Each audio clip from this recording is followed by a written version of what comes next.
Sir, gusto kong pag-usapan yung chacha. Okay. The League of Municipalities has passed a resolution. I think 1,500 mayors. And you seem to be in favor of it at this time of pandemic. I think that's the main issue, yung timing. Bakit ngayon? It's very divisive. That's what the critics are saying. Why? Well, Why now? Why ang at mahirap, all? ang mahirap kasi dito sa isyong to, parang it's never the right time. It's laging ganun. Kung walang pandemic, sasabihin naman Yes, ganito. but Usec, pasensya na. But Usec, pasensya na. In any other normal time, that's a valid thing to say. It's never the right time. But I think you would agree, this is the worst time to bring it up. No, not really. If we were to say na we will do campaigns, we will do information advocacy campaigns going around the country, asking people for support, then I will join you and say it's not the right time. But ang gagawin lang naman natin dito is we will talk to Congress, and Congress will open session on Monday.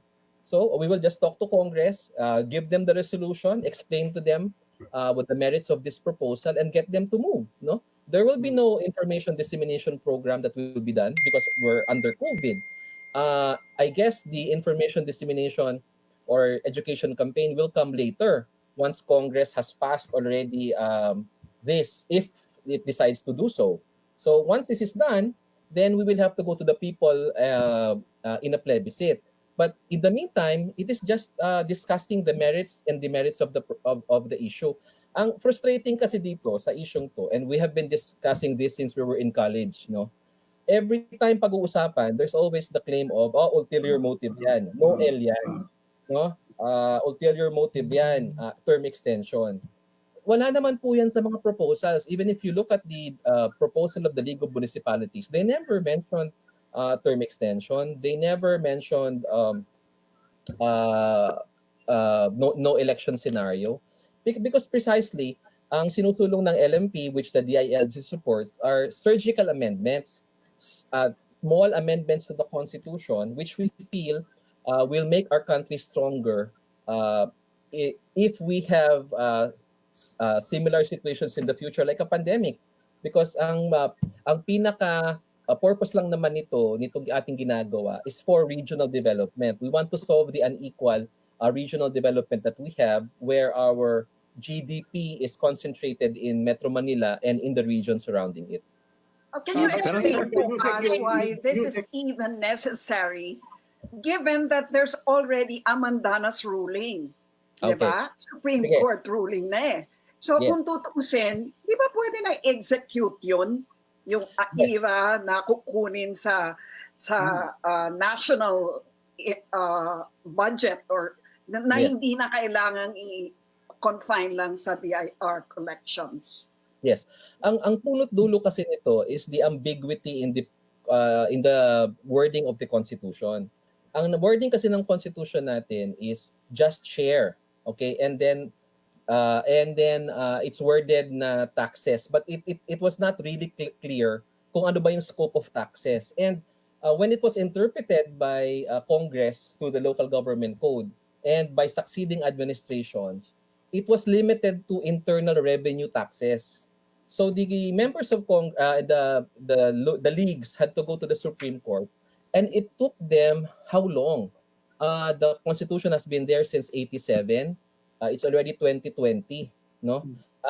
Lumabas yung decision last year, if I'm not mistaken. Yeah. So yung ambiguity ng constitutional provision is the meat of all of this. And our intent is to clean up the ambiguity para hindi na mangyari itong ganito. That's the first. But you say, I mean, just to repeat your point, but the Supreme Court did rule on it.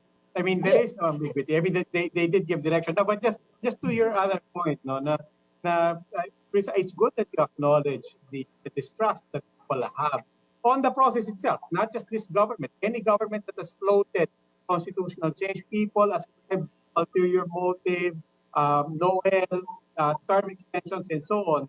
And that does not disappear with anybody's reassurance that we're not going to touch it, because the argument from the very start, even from our college days, as you pointed out, is precisely that there is no such thing as a surgical attack on the Constitution and constitutional changes. You open that can of worms, there is bound to be at least one person who's going to bounce, and we will be surprised if only one person suggests Noel or term extensions.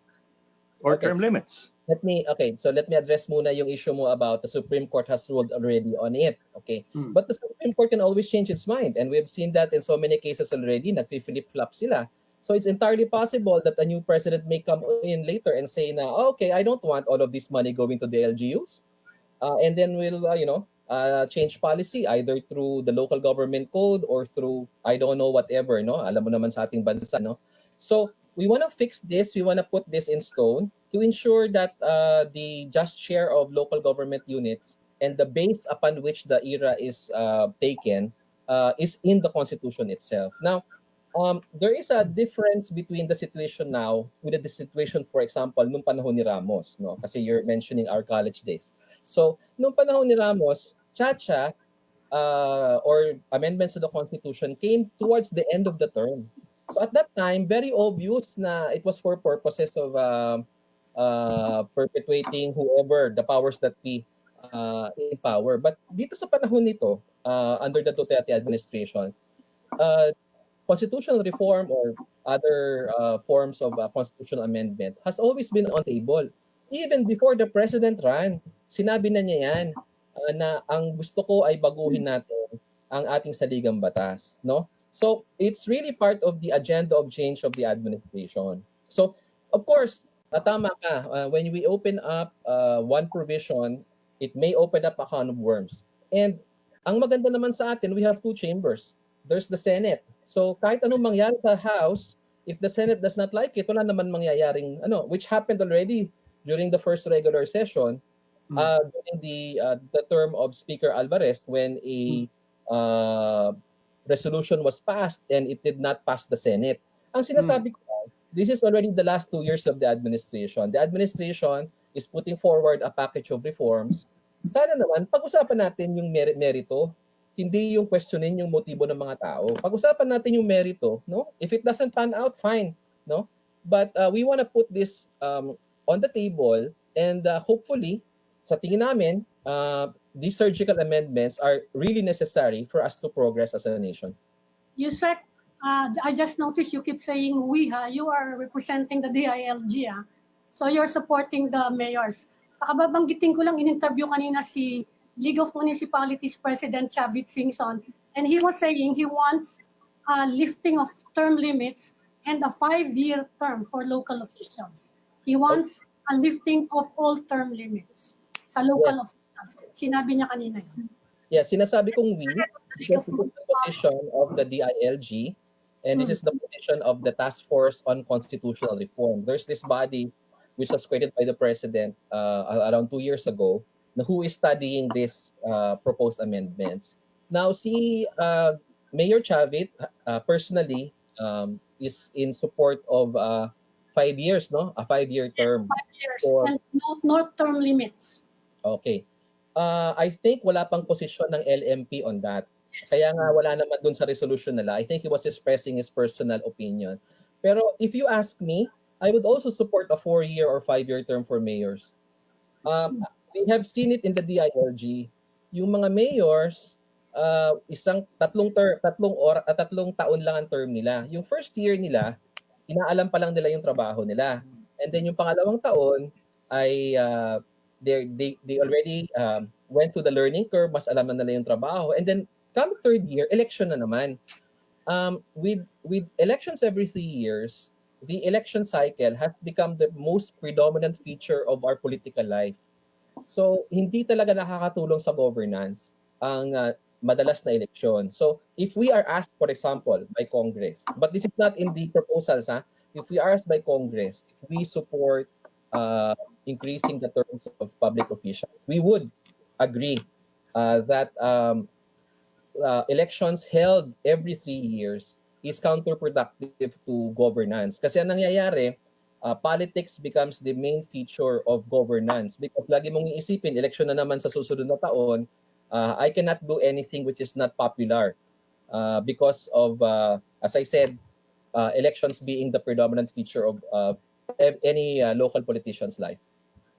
That's But sir, precisely the theoretically, Usec, theoretically, just on the proposal to take away term limits, will it apply to the current incumbents who It are shouldn't. already running up on their limits? Will that take away their limits now and applying, by the way, not just local officials but all the way to national positions, to the president? Yeah, when you talk about term limits, you're talking about the 3 consecutive terms. We do not And the support. one term of the president. I mean, to be explicit about that, the single term also for the president. Yes, we do not support that. It's not in our agenda. We have not submitted any proposal to that effect to Congress. Ang sa amin is more of the longer term of a public For official from local 3 years, government officials. for local government officials, maybe to 4 years, or kung mas mabait tayo, maybe 5 years.